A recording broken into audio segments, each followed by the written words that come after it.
बहुत स्वागत है। इस वक्त की बड़ी खबरों की तरफ बढ़ेंगे, लेकिन उससे पहले कुछ बड़ी खबरें आ रही, कुछ ब्रेकिंग आ रही है। नजर डालते हैं, अयोध्या से एक बड़ी खबर आ रही है। प्रधानमंत्री मोदी का 30 दिसंबर को अयोध्या दौरा है।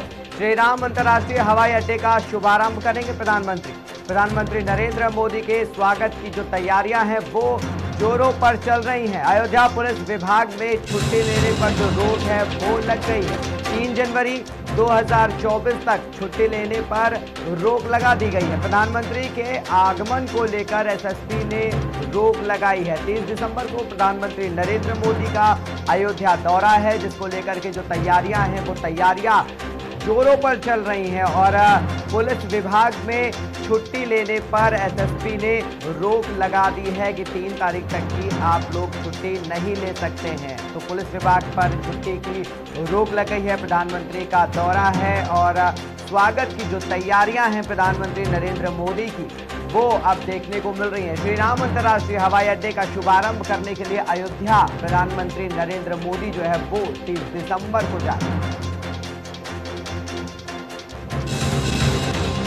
जम्मू कश्मीर से एक बड़ी खबर सामने आ रही है। जम्मू कश्मीर आतंकियों ने सेवानिवृत्त पुलिस अधिकारी पर फायरिंग की। सेवानिवृत्त पुलिस अधिकारी मोहम्मद शफी पर फायरिंग करी गई। मस्जिद में अजान पढ़ते समय गोली मारते हुए घायल हो गए।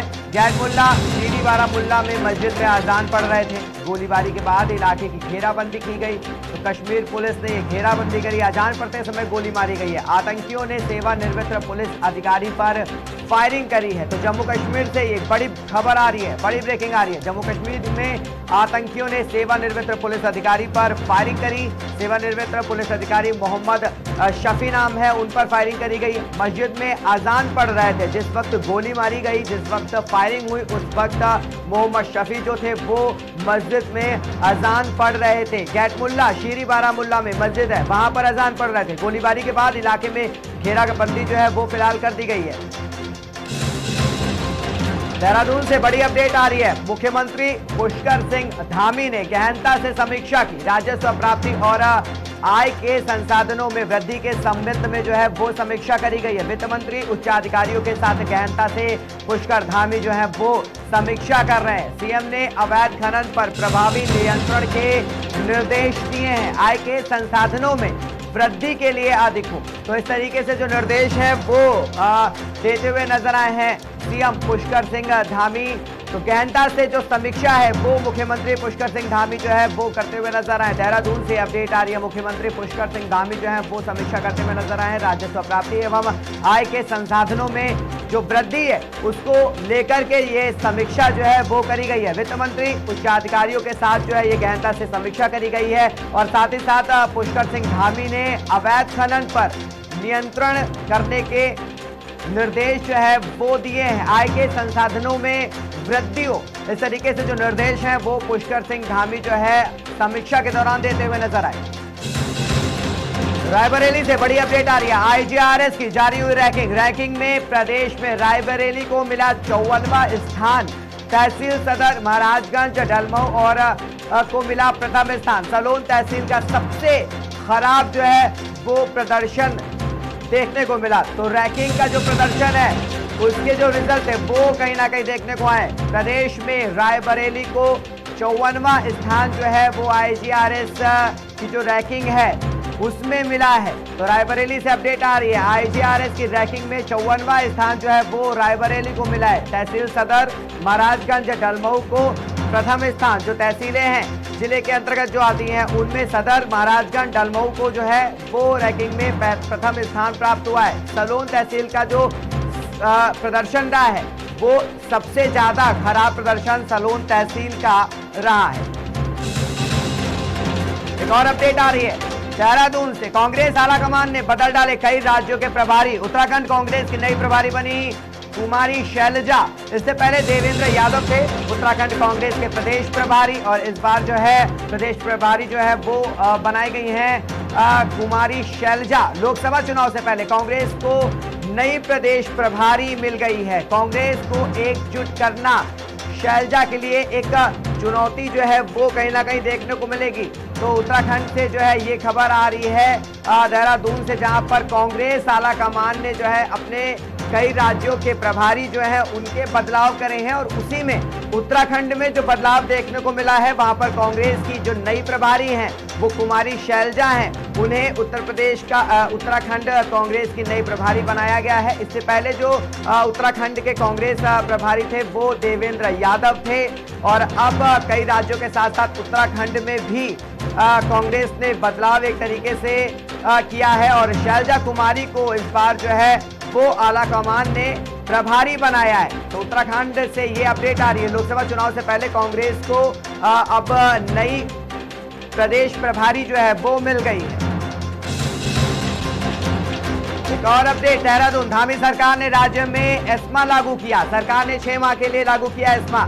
प्रस्तावित हड़ताल के मद्देनजर ये जो फैसला है वो लिया गया है। कर्मचारियों के हड़ताल करने पर कार्रवाई होगी। सरकार के एस्मा लगाने पर कांग्रेस ने विरोध किया।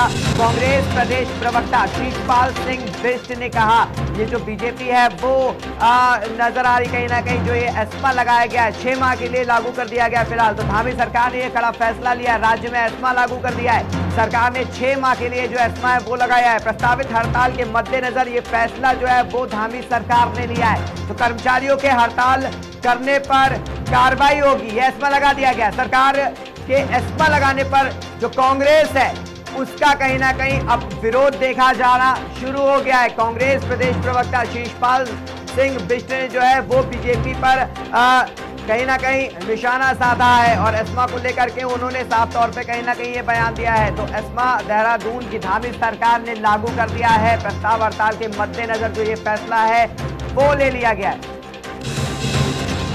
लखनऊ भीषण ठंड को लेकर सीएम योगी के निर्देश, रात में रैन बसेरों और शेल्टर होम्स का निरीक्षण करेंगे।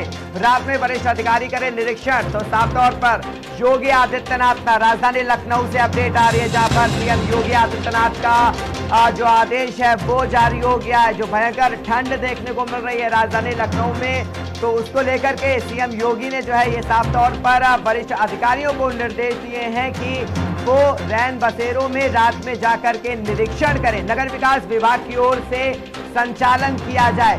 तो सीएम योगी का जो बयान है वो आया है, उन्होंने ये साफ तौर पे कहा है कि कड़ी ठंड को लेकर के जो रैन बसेरे हैं सरकार की तरफ से उनका वरिष्ठ अधिकारी जो है वो निरीक्षण करें। जो सुविधाएं रैन बसेरों में दी जा रही हैं वो सुविधाएं जनता तक, लोगों तक पहुंच रही है कि नहीं पहुंच रही है। तो साफ तौर पे कहीं ना कहीं जो है निरीक्षण करने का, शेल्टर होम्स और रैन बसेरों का वरिष्ठ अधिकारियों से निरीक्षण करने का सीएम योगी ने यह ऐलान किया है। ग्रेटर नोएडा से अपडेट आ रही है। उपराष्ट्रपति और सीएम आज आएंगे ग्रेटर नोएडा। गौतम बुद्ध यूनिवर्सिटी के दीक्षांत समारोह में होंगे शामिल। मुख्य अतिथि के तौर पर उपराष्ट्रपति कार्यक्रम में होंगे शामिल। 7,914 छात्रों को डिग्रियां, 282 छात्रों को डायरेक्टरेट की उपाधि जो है वो आज दी जाएगी। तो ग्रेटर नोएडा में उपराष्ट्रपति का आज आगमन होने वाला है जहां पर गौतम बुद्ध नगर में यूनिवर्सिटी गौतम बुद्ध में के दीक्षांत समारोह में आज उपराष्ट्रपति जो है वो शामिल होने के लिए पहुंच रहे हैं। मुख्य अतिथि के तौर पर उपराष्ट्रपति जो है वो कार्यक्रम में शामिल होंगे और कार्यक्रम में 7,914 छात्रों को जो आज डिग्रियां वो दी जाएंगी और साथ ही साथ 282 छात्रों को डायरेक्टरेट की उपाधि भी आज दी जाएगी। बड़ी अपडेट, अमेठी केंद्रीय मंत्री और सांसद स्मृति ईरानी के प्रयास हुए कारगर। मुसाफिर खाना रेलवे स्टेशन पर मरुधर एक्सप्रेस का ठहराव, रेल मंत्री से मुलाकात का ठहराव को लेकर पत्र दिया था। ठहराव होने से क्षेत्र के लोगों को आवागमन में काफी जो है राहत वो मिलेगी। तो अमेठी के लिए कहीं ना कहीं जो है खुशखबरी है ये। और अमेठी में जो है केंद्रीय मंत्री और सांसद स्मृति ईरानी लगातार एक प्रयास कर रही थी। मुसाफिर खाना रेलवे स्टेशन पर मरुधर एक्सप्रेस का जो ठहराव है उसके लिए स्मृति ईरानी लगातार प्रयास कर रही थी। रेल मंत्री से उन्होंने जाकर के मुलाकात करी और ठहराव को लेकर के उन्होंने पत्र दिया, जिसके बाद ठहराव होने से अब क्षेत्र के जो लोगों को आवागमन में दिक्कत हो रही थी उससे काफी ज्यादा राहत मिलेगी। फतेहपुर से अपडेट आ रही है। स्कूल से घर लौट रही 8वीं की छात्रा के साथ रेप। ई रिक्शा चालक ने नाबालिग के साथ किया दुष्कर्म। घर छोड़ने का बहाना कर खेत में इस घटना को अंजाम दिया जाकर के। घर न पहुंचने पर खोजबीन के दौरान खेत में बेसुध हालत में छात्रा मिली।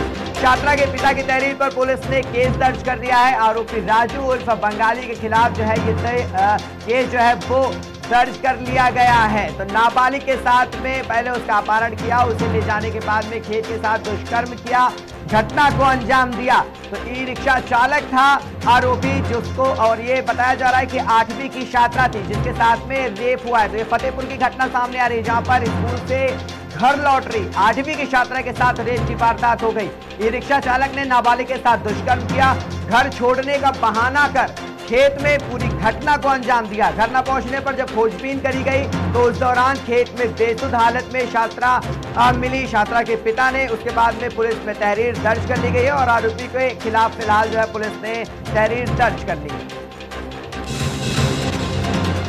एक बड़ी अपडेट आ रही है बस्ती से। यूपी के इस चर्चित विभाग का सामने आया कारनामा। उत्तर प्रदेश की योगी सरकार उत्तर प्रदेश को उत्तम प्रदेश और भ्रष्टाचार मुक्त प्रदेश बनाने के लिए जहां दृढ़ है, संकल्पित है, वहीं बस्ती जिले के अजब गजब विभाग पीडब्ल्यूडी के अधिकारी मुख्यमंत्री के मंसूबों पर पानी फेरने में कोई भी कसर नहीं छोड़ रहे। जहां पर घटिया गुणवत्ता वाले सड़क का वीडियो सोशल मीडिया पर जमकर वायरल हो रहा है, जिसमें पीडब्ल्यूडी सड़क निर्माण में ठेकेदार द्वारा किया जा रहा है भ्रष्टाचार को उजागर। वीडियो में साफ तौर पे कहीं ना कहीं देखा जा सकता है जो सड़क की गुणवत्ता है वो साफ तौर पर दिखाई दे रही है। खराब हाथ लगाते ही सड़क जो है उखड़ रही है। तो बस्ती से ये कुदराहा ब्लॉक है, महनौन कटाईचोट गांव को ये मुख्य मार्ग है जो जोड़ा जाता है। सड़क पीडब्ल्यूडी के द्वारा बनाई जा रही है, गुणवत्ता विहीन है। अधिकारियों की अनदेखी के चलते महनौना कटाईचोट में मानक को ताक पर रख करके ये पीडब्ल्यूडी का सड़क कार्य जो है वो किया जा रहा है। कुदराहा ब्लॉक के ग्राम पंचायत महनौना कटाईचोट में गुणवत्ता विहीन बन रहे हैं। ये पीडब्ल्यूडी के द्वारा सड़क जो निर्माण है वो साफ तौर पे वीडियो पे दिखाई दे रहा है।